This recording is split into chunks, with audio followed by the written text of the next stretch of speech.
Basement of a home in southwest Detroit. Let's go ahead and listen in live. They said earlier today someone was in custody, a person of interest. This is just getting started now.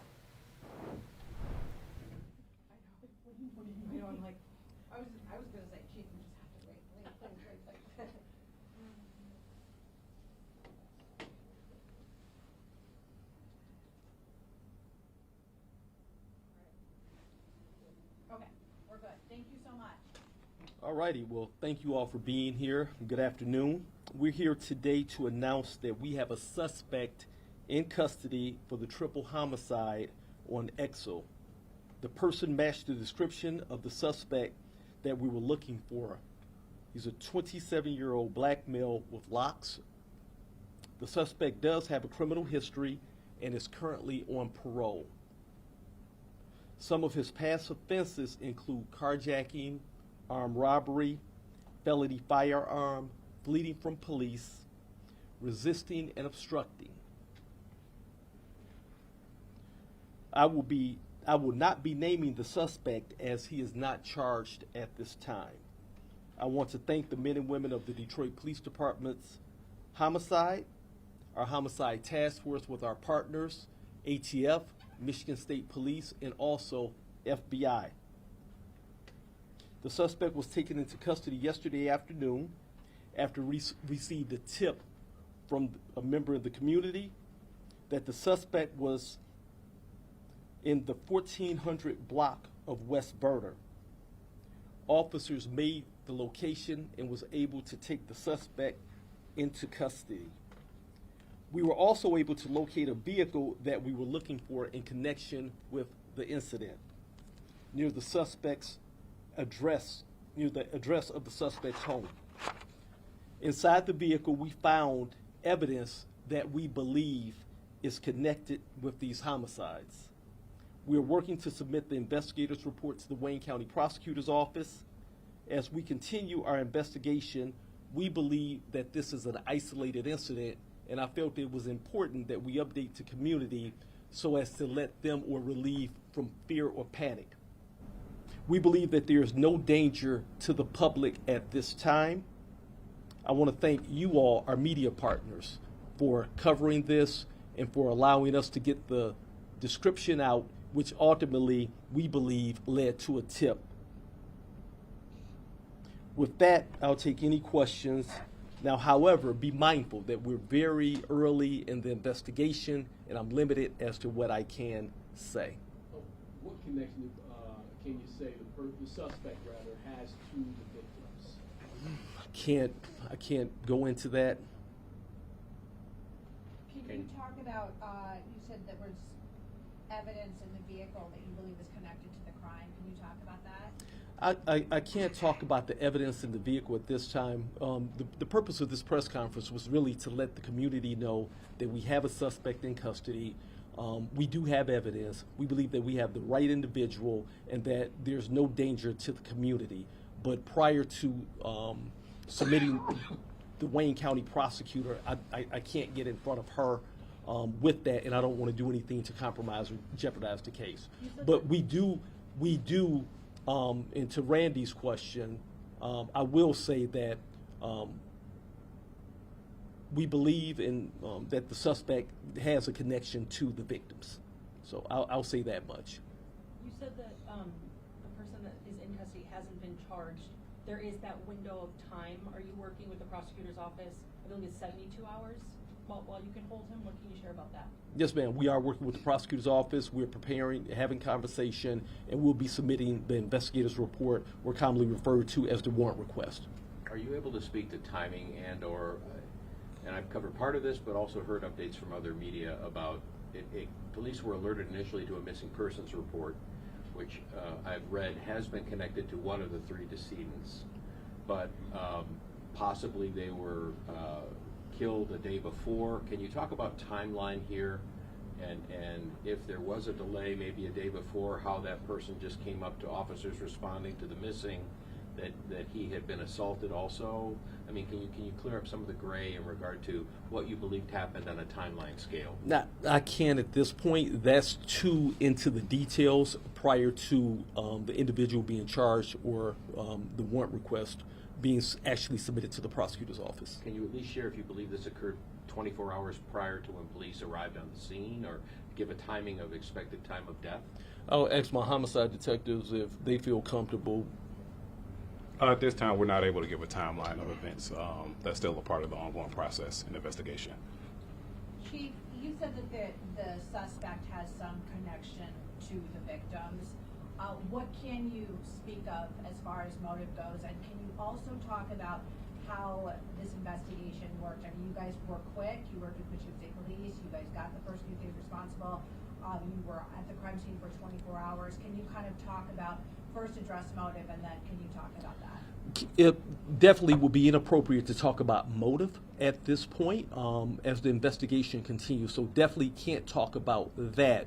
But what I can do is just commend the professionalism and then the expertise of the team, ATF, FBI, Michigan State Police, our homicide task force, our forensic folks, because they were meticulous at what they did as far as taking their time, preserving the evidence. It was a bloody scene. I'll definitely be able to give updates and keep you updated as we go forward. But it was a bloody scene. It was evidence left there.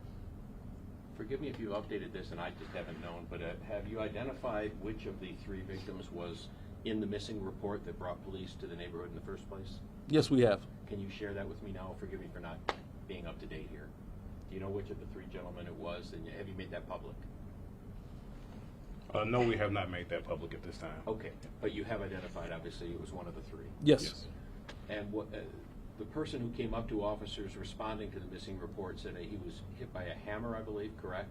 I can't. Where I'm going was a hammer the believed implement that killed these other people. We're going too far into the details Fair at this enough. point. Thank you so much. Yep. Appreciate you. Are there any other questions? AC, just where you alluded to or touched on, I don't know if you can elaborate further, but just some of the stuff that was going on in the home in question, some neighbors alluded to suspicious activity there and so forth and so on. Yeah, I really don't want to go too much further into that because it's all going to be a part of the investigation as well. When do you think charges, and today's a Friday, when do you think charges are going to come down? It's hard to say. Rough timeline when you'll submit? At this time, our investigation is still ongoing, and we will continue working with the Wayne County Prosecutor's Office, but we do not have a timeline on when we'll submit an investigation of it. Was one of the 3 victims the homeowner or a renter and the other's friends, or can you characterize how they were brought together? Meaning, did one of them live there? Yes. Yeah, one of them did. As I reported yesterday, one of them did live there. And I can tell you, and I'll confirm it because I said it yesterday, one of the people inside the house was the missing person they were looking for. Right. So, Have you identified which one was the homeowner? yeah, yes. We have identifications on all. Gave them yesterday. I'll give them to you afterwards. But not certainly. publicly. You haven't publicly Correct. identified who lived. Correct. Sorry for making you catch up again. No worries. Really quickly, you mentioned that this was able to come to light because of a tip that someone in the community gave in. Can you share a little bit more about that? Was it anonymous? Like, how did that kind of come to be? What can you share about that? Our investigation is still ongoing at this time, and we don't want to release any of that at this time. We don't want to get in the way of the Wayne County Prosecutor's Office prior to making a decision on the charge. Again, reiterating, the purpose of today is just to let the community know that you believe you've got this thing solved and no danger to the community is the point of us being here primarily, yes? Absolutely. And since I'll have you all here, all the media outlets here as well, switching topics, I'll give an update. I know Channel 7 and some of the other media outlets covered and has been covering the 2 police officers that were suspended and with the Board of Police Commissioners. So with that being said, I just released a statement in regards to that, and I'll read that statement for you all as well. Last night, the Detroit Board of Police Commissioners took an extraordinary step to unanimously vote to suspend without pay for 30 days the 2 DPD officers who violated longstanding departmental policy. I'll say this: policies are meant to provide structure and limits for officers to protect them and citizens alike. When policies are not followed, whether in this matter or DPD's non-pursuit policy, it puts the community at risk. I support the actions of the Board of Police Commissioners as the ultimate discipline for these officers. The board had the opportunity to review all the video and consider all the facts and circumstances of their decision. The role of the Board of Police Commissioners is to serve as an oversight body and to check and to be a check and balance for the police department, and I fully respect its role. Therefore, I am satisfied with the board's decision, and I will not be pursuing termination of these 2 officers. This incident should make it clear, however, that I, as chief, will continue to vigorously enforce DPD policies. What made you decide not to go ahead with the firing? The board, looking at the totality of the circumstances after the board reviewed the video, they're my oversight board, and as I respect their roles and their opinions, and when they issued or agreed to suspend the officers for 30 days without pay, I thought that was sufficient. I support them, and I'm satisfied. Can you address the fine line? You guys have talked at length about federal partnerships and the value of crime in the right direction and how it has worked here. But yet, obviously, it's a public trust issue. It's a number of things, and it's a fine line to walk. I don't know what this does as far as maybe reiterating a review of policy, or maybe it reaffirms it, or how would you characterize basically the challenge of walking the line on this particular issue with the volatility of ICE right now? Just like you can see, we would not have this suspect in custody with the triple homicide without our federal partners. And so we have FBI, ATF, DEA just recently did a major drug bust with the DEA and other partners in the area of 6 Mile and John R.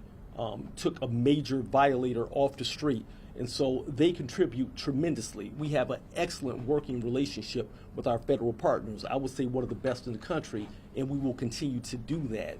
And so it's important for our officers, whether it's a pursuit policy or another policy or any organization, when it comes to our policies, our officers can't pick and choose per se which policy. And so we all have to walk that fine line and follow the rules, policies of our organization. And so it's always areas where we can look to tweak, improve, and revise current policy. But as the policy stands, we have to follow those policies. But I appreciate the Board of Police Commissioners. We have a civilian oversight. I thank them all. They stayed here very, very late into the evening, and I know that various media outlets covered it, and they had a closed-door session. They were able to see the facts and circumstances, and they made what I thought was a reasonable decision, and I support it. Thank you very much. Thank you all. Thank you. Really appreciate you all. Thank you. All right, this press conference started with Police Chief Tom Bettison giving an update on the gruesome case involving 3 men found dead in a Detroit basement. We know a 27-year-old man is in custody after the department received a tip on his location. He will not be named until he is formally charged, but Chief Bettison just said he does have a lengthy criminal history already, including carjacking, armed robbery, and fleeing from police. We'll continue staying on top of this story for you. Our Elaine Rojas Castillo will bring you the latest updates in live reports coming up on CBS News Detroit at 4, 5, and 6.